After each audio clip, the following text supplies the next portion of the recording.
Let's mic सारा दिन with Anil Chaturvedi. नमस्कार। आज हम एक ऐसी शख्सियत, महिला शख्सियत की चर्चा कर रहे हैं जो कि अदाकारा बड़ी बेहतरीन है, पर नेता जो है वो बड़ी जुबान की कच्ची हैं। आए दिन जो है वो ऐसे विचित्र बयान देती रहती हैं जो कि हमेशा जो है विवाद में रहते हैं। पर गौरतलब ये है कि माननीय सांसद बनने के बाद उन्होंने ऐसे ऐसे जो है बयानबाजी कर दी जिसकी वजह से वो हमेशा विवाद में पड़ी हैं। पर उन्होंने अपनी बयानबाजी को कभी माफ़ी नहीं मांगी है, सिवाय एक मामले में। महिला जो किसान आंदोलन हुआ था उस दौरान जिस महिला को उन्होंने बताया था कि 100 रुपये दिहाड़ी के मजदूर, उस मामले में कोर्ट में जमानत क्योंकि उनको लेनी थी, इसलिए उन्होंने हल्के अपनी गलती को मान लिया, स्वीकार कर लिया और उनको जमानत पा ली। उसके बाद से वो उस कोर्ट में उस मुकदमे में वो आगे जा ही नहीं रही हैं, जो कि उनके खिलाफ मानहानि का मुकदमा दायर किया है, उसी महिला ने किया, उसी बुजुर्ग महिला ने किया है जो कि जिसको कि इन्होंने दिहाड़ी मजदूर 100 रुपए में उपलब्ध दिहाड़ी मजदूर बताया था। तो ये अदाकारा, जहाँ तक इनकी अदा का सवाल है, अभिनेत्री जो है बॉलीवुड की बड़ी फेमस अभिनेत्री हैं और इन्होंने बड़ी अच्छी अच्छी फिल्म की है। एक्टिंग के मामले में अब बहुत ही ये बेशक ये बहुत अच्छी एक अदाकारा है, अच्छी एक्ट्रेस हैं, जिनको कि राष्ट्रीय पुरस्कार कई फिल्मों में मिल चुका है। फैशन में इनको राष्ट्रीय पुरस्कार मिला है। क्वीन एक फिल्म है, उसमें इनको राष्ट्रीय पुरस्कार मिला है। तनु वेट्स मनु रिटर्न में मिला हुआ है इनको राष्ट्रीय पुरस्कार, और पंगा में मिला हुआ है। ये इनकी अच्छी बेहतरीन फिल्मों में से मणिकर्णिका, जो कि इन्होंने खुद बनाई भी है और एक्टिंग भी करी है, अच्छी एक्टिंग करी है, इनकी एक्टिंग को लोगों ने सराहा है। तो जहाँ तक इनकी एक्टिंग का मामला है, जो अभिनेत्री जो ये प्रसिद्ध हुई है, उसमें कोई शक नहीं कि बड़ी अच्छी एक्ट्रेस हैं ये। पर नेता के रूप में जब से बनी है, जो कि नेतागिरी के भूत भी इनके ऊपर सवार हुआ है, और वही नेतागिरी के भूत के सवार होने की वजह से ये उलपलांग जब बयानबाजी करती रही है। इन्होंने ये वही अदाकारा है, कंगना रनौत इनका नाम है, जो कि आज के माननीय सांसद भी है ये। इन्होंने एक बार कोई 2021 में कोई एक इवेंट हुआ था किसी टीवी चैनल का, उसमें इनको एक स्वतंत्रता संग्राम के विषय पर ये बोल रही थी, और बोलते बोलते ये बोल गई कि हमको जो है भारत को असली आज़ादी जो है वो हम 2014 में मिली है। तो गौर करिए, जो 2014 की बात, 2014 में ही जो है माननीय नरेंद्र मोदी जी, भाजपा को एक बड़ी ऐतिहासिक जीत मिली, जिसमें नरेंद्र मोदी जी प्रधानमंत्री बने, जो कि अपने को प्रधान सेवक उन्होंने कहलाना ज़्यादा पसंद किया। उसकी जगह पर ये उस 2014 में जब भाजपा सत्ता में आई और माननीय प्रधान सेवक महोदय जो है प्रधान सेवक बने माननीय नरेंद्र मोदी जी, उसी को ये कहती हैं कि साथ 2014 के बाद का जो काल है हमारे देश का, वो असली आज़ादी वाला काल है। ये माननीय कंगना रनौत अभिनेत्री वो ये बोल रही है सांसद बनने के नेतागिरी के चक्कर में। इनकी जो उसमें इन्होंने ये जो बोला है, वो बोला क्या है, जरा उस पर गौर करिए। इनका कहना ये था उस इवेंट में कि जो 1947 में जो हमको मिली है आज़ादी देश को, वो आज़ादी नहीं है, वो भीख है। इतने स्वतंत्रता सेनानी, स्वतंत्रता इतने नेता, लेकिन बहुत से जितने नेता हुए किसी भी दल के हुए, जो अपने कई भारतवासी जिन्होंने स्वतंत्रता संग्राम में उतर करके अपनी ज़िंदगी दांव पे लगा दी, कई वर्षों तक जेल में तमाम नेतागण रहे हैं माननीय, उन सब को इन्होंने उनकी कुर्बानी, उनकी मेहनत, उनके परिश्रम, उनके बलिदान को इन्होंने बिल्कुल धता सिद्धत बता दी।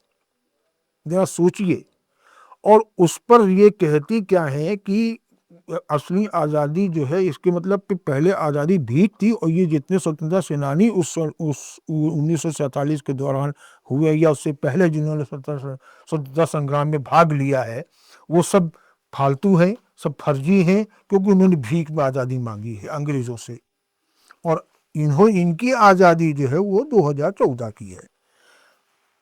ये बयान पर इसमें आश्चर्यजनक बात इसकी ये है कि ऐसा खतरनाक, ऐसा गंभीर एक वाहियात जिसको बयानबाजी कहेंगे इसकी, उस पर भाजपा जिसकी कि ये नेता है, जिस पार्टी से जुड़ी हुई है, जिस पार्टी के अभी ये सांसद हो चुकी है, लोकसभा सदस्य हैं इस समय, उस भाजपा ने, और भाजपा का जो प्रमुख जो ऊपर पेरेंटल जो संगठन कहा जाएगा, आरएसएस, राष्ट्रीय स्वयं सेवक संघ, उसने भी इस बयान पर कुछ नहीं कहा, मौन धारण कर लिया।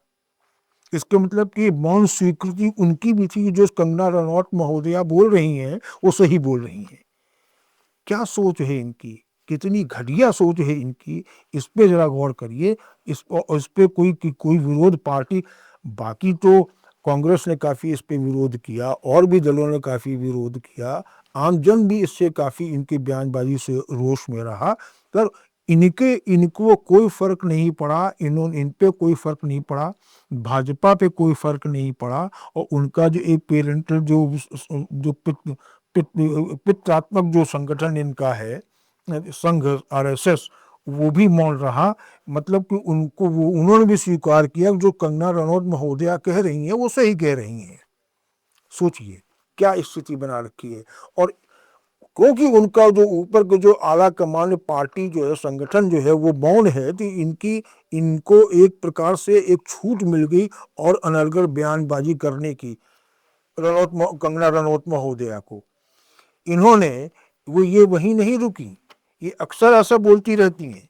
इनकी तरफ से एक अभी वहाँ जब ये किसान आंदोलन हुआ था कि दिल्ली में बहुत लंबा खिंचा था, 2020-21 का बड़ा चर्चित किसान आंदोलन रहा, जिसकी वजह से बाद में केंद्र सरकार को झुकना पड़ा और उनको जितने एग्रीकल्चर बिल थे वापस लेने पड़े।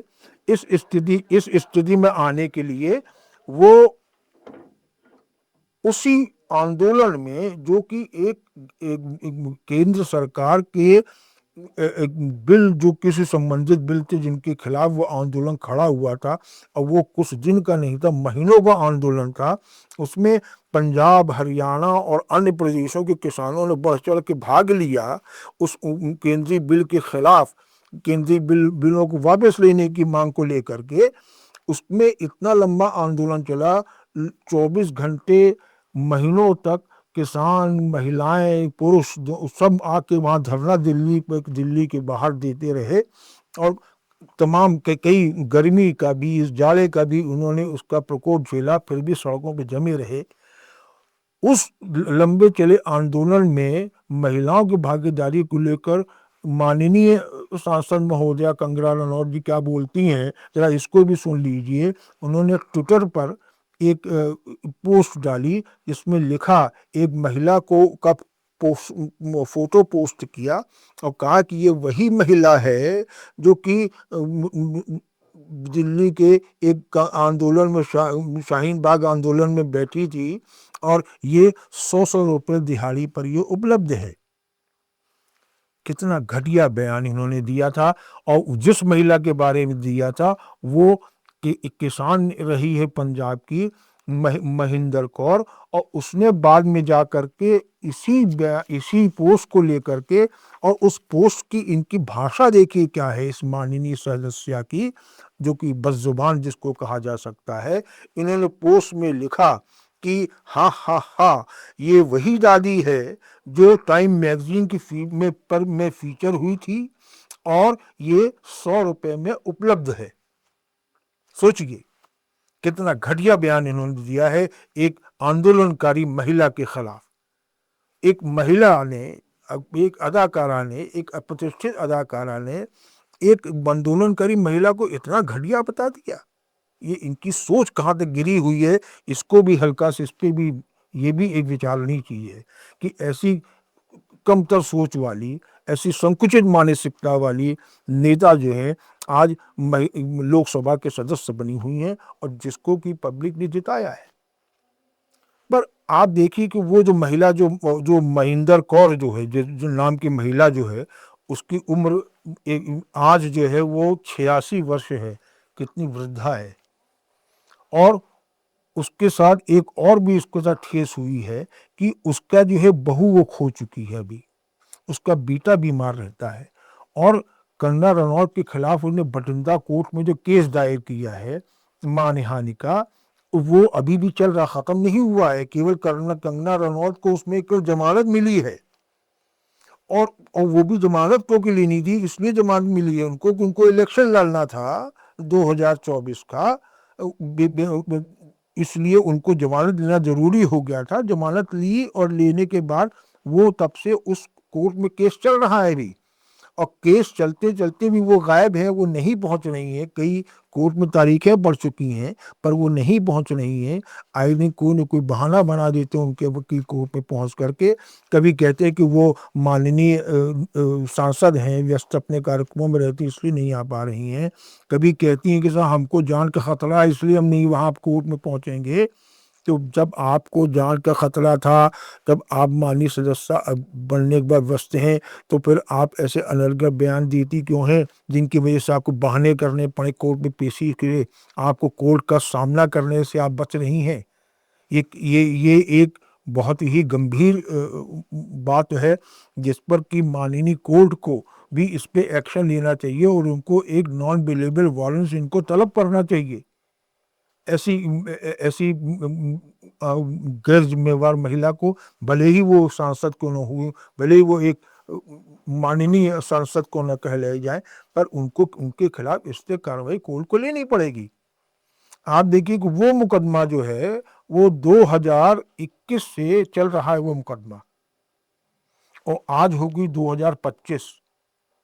अब अगली तारीख जो है वो 7 जनवरी पड़ी है, मतलब इसी अगले हफ्ते उसकी तारीख है और 2021 से लेकर के और 2025 के बीच में कितनी तारीखें पड़ गई, करीब 7 तारीख पड़ गई, 7 या 5-6 ऐसी तारीख पड़ी हैं।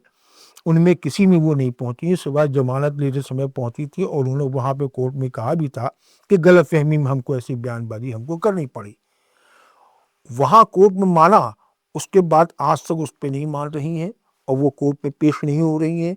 बार बार कोर्ट की तारीख पर तारीख लिए जा रही हैं।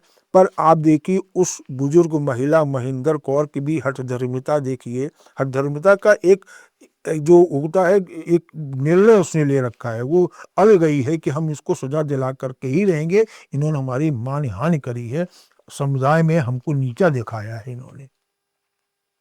और ये मामला गंभीर है क्योंकि एक किसान है, वो भी एक सिख किसान है, और भी किसान जितने हो तो वो मेहनत मेहनत के इंसान है देश के। आप उनको इस प्रकार से इस तरह बयानबाजी करेंगे, करने में आपकी हिम्मत कैसे होगी, आपने दुस्साहस कैसे कर लिया ये लेकर।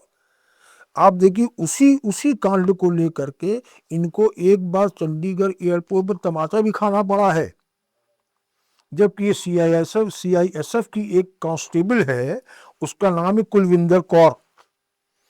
वो जब ये मंडी से चुनाव जीत करके, लोकसभा चुनाव जीत करके यदि दिल्ली जा रही थी, तो वहां को इनको एयरपोर्ट से फ्लाइट पकड़नी थी, चंडीगढ़ एयरपोर्ट पहुंची।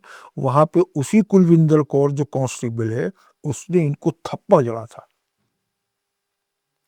और उसने कहा था थप्पड़ मारते समय कि तुमने जिस किसान आंदोलन में महिला आंदोलनकारियों को तुम दिहाड़ी मजदूर बुलाया, उसमें मेरी माँ भी उस आंदोलन में शामिल थी, तुमने उसको भी दिहाड़ी मजदूर का एक बात कर दी। ये इससे रोष, इससे गुस्सा हो करके, आप देखो 2020-21 का मामला है, और वो जो है उसने ये, क्योंकि मलाल एक मेहनत के इंसान के अंदर मलाल हो जाता है, ऐसी बातों का दुख पहुंचता है उनके अंदर। तो वो पीड़ा जो है उस कांस्टेबल के अंदर बैठी हुई थी। जब उसने देखा इस माननीय सांसद कंगना रनौत को, तो उससे रहा नहीं गया आप देखिए उसकी मानसिकता सोचिए कि वो कितनी उसमें गुस्से में होगी कि उसने अपना गुस्सा उस पर तमाचा मार के थप्पड़ मार के उसने उतारने की कोशिश करी और अपने एक विरोध दर्ज कराया जो कि दर्ज हो पूरा देश देखे उसको ले उसको ये जो ये रोष है इसको कंगना रनौत को समझना चाहिए, मानना चाहिए कि उसने कितनी बड़ी गलती करी है, पर हठधर्मिता देखी उनकी भी कि आज तक उन्होंने इस पे कोई पब्लिक को सार्वजनिक रूप से कोई माफी नहीं मांगी है। कोर्ट में केवल जमानत देने के लिए उनको हल्के एक उन्हें स्वीकार कर लिया, बाकी कभी भी इन्होंने ये नहीं कहा कि एक हमने मेहनत को महिला मजदूर के खिलाफ ऐसी बातें बोली हैं तो हमको इसके लिए माफ़ी हमको वो मांगे, ऐसा कभी उसने नहीं किया।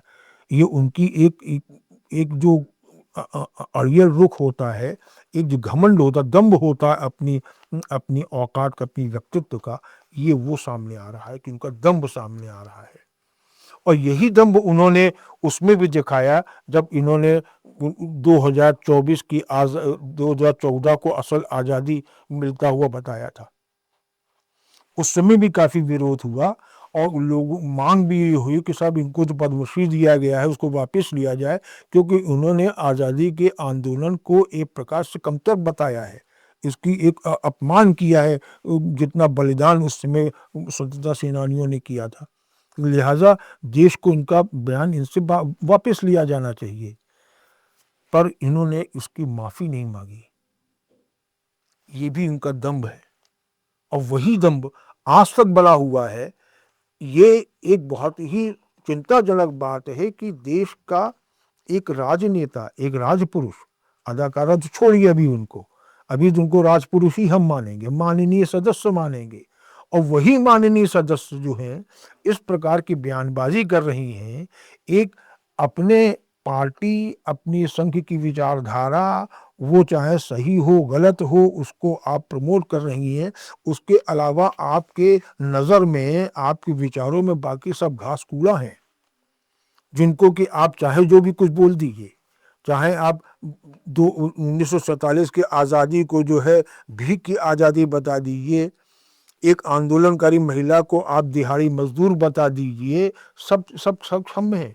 और इसका सबसे दुखद और चिंताजनक पहलू जो है वो ये है कि आज तक ऐसी बयानबाजी पर न तो भाजपा आला कमान ने, न हमारे प्रधान सेवक महोदय जो हैं उन्होंने, और न संघ ने कभी भी इस प्रकार से एक खेद व्यक्त नहीं किया, इनको चेतावनी नहीं दी। इनको चेतावनी बस एक बार दी गई है जब इन्होंने एक किसान आंदोलन जो रहा है उसकी तुलना इन्होंने बांग्लादेश में जो आजकल हिंसा फैली हुई है, अशांति फैली हुई है, उसकी तुलना जब इन्होंने कर दी। देखिए इतना सब कुछ होने के बाद भी एक महिला को आप दिहाड़ी मजदूर बता दिया, आपने उसी के विरोध में आपने थप्पड़ भी खा लिया चंडीगढ़ एयरपोर्ट पर 2024 में।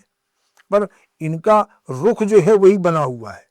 उसके बाद भी ये बयानबाजी करती है, किसान आंदोलन को बांग्लादेश की स्थिति से तुलना कर रही हैं।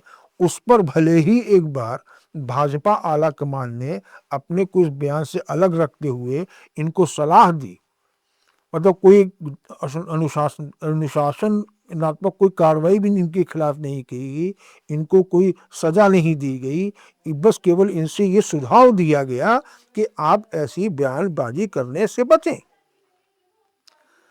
तो ये पूरा को पूरा माहौल जो है एक ऐसा बना हुआ जिसमें कि कंगना रनौत जैसी जो है बस जुबान एक अनर्गल बयानबाजी करने वाली नेता जो हैं वो सामने आ रही हैं, जो कि देश के लिए हम उसको बिल्कुल भी ये स्वस्थ संकेत नहीं है। ऐसे बयानबाजी करने वाली नेता अगर सामने आएंगी और वो केवल अपना ज़माना देखेंगी, बाकी ज़माने को घास कूड़ा देखेंगी, बाकी ज़माने में कुछ है ही नहीं, जो अपने विरोधियों को वो बिल्कुल दिहाड़ी मजदूर और बहुत ही दयनीय स्थिति वाला बताने वाली मानेंगी, तो ऐसे राजनेता की, ऐसे सोच वाली राजनेता से आप क्या उम्मीद करता, देश क्या उम्मीद करेगा? कोई उम्मीद नहीं करेगा। कोई ऐसे लोगों ये ऐसी राजनेता जिनका सोच बड़ा संकुचित होता है, उनसे आप कोई भी देश और देशवासी कोई अच्छी की उम्मीद नहीं कर सकते हैं। ये वैसी ही बनी रहेंगी। इनको केवल इनकी पार्टी जो है बस जुबानी के लिए ही इनको अपने प्रश्रय देती रहेगी। और आपको पर एक चीज और इसमें आप देखिए, अगर आप इतिहास पर गौर करिए तो ऐसे जो जो बड़बोले नेता होते हैं, जो बदजुबान नेता होते हैं, उनका राजनीतिक कैरियर बहुत लंबा खिंच नहीं पाता है। उस समय की ये मामला है। उस समय ये के तिवारी जैसे नेता हुआ करते थे, जिन्होंने कि बड़े बोलापन दिखलाया, अनर्गल बयानबाजी करी, जिनको कि बाद में राष्ट्रपति कहने से इनको हटाया गया था मंत्री पद से। उसमें मंत्री बने हुए थे। तो कहने का मतलब ये है हमारा कि ऐसी अनर्गल बयानबाजी एक राजनेता, एक जनप्रतिनिधि है, जिसको कि माननीय जिनके नाम के साथ के पहले जोड़ा जाता है, माननीय शब्द जोड़ा जाता है, तो क्या ये माननीय कहलाने लायक वाकई में है? कंगना रनौत जैसे जो सांसद हैं, नेता हैं, के तिवारी जैसे नेता जो रहे हैं, या इसके और भी कई नेता इस तरीके से हैं जो कि इस प्रकार से बयानबाजी करते हैं, बड़बोलापन दिखाते हैं, क्या इनको आगे राजनीति में कोई लंबी पारी खेल पाएंगे ये लोग? या क्या ये राजनीति करने लायक ये नेता हैं जो कि जो भी आप विरोध करिए, विरोध, एक स्वस्थ विरोध तो लोकतंत्र का एक परंपरा है, लोकतंत्र का एक अभिन्न अंग है। पर वो विरोध की एक गरिमा होनी चाहिए, जो गरिमा इन कंगना रनौत जैसे नेताओं में बिल्कुल भी नहीं है। इनको जितनी जल्दी पार्टी इनसे छुटकारा पाए, या आम पब्लिक जिसकी ये प्रतिनिधि बनी हुई है, जिस जनता की, वो इनसे निजात पाए, वही अच्छा है देश की भलाई के लिए। यही इसी विचारों के साथ ये आज की वार्ता यहाँ समाप्त करते हैं। नमस्कार। आप सुन रहे थे let's mind more than radio. Follow कीजिए हमें हमारे सोशल मीडिया प्लेटफॉर्म्स पर।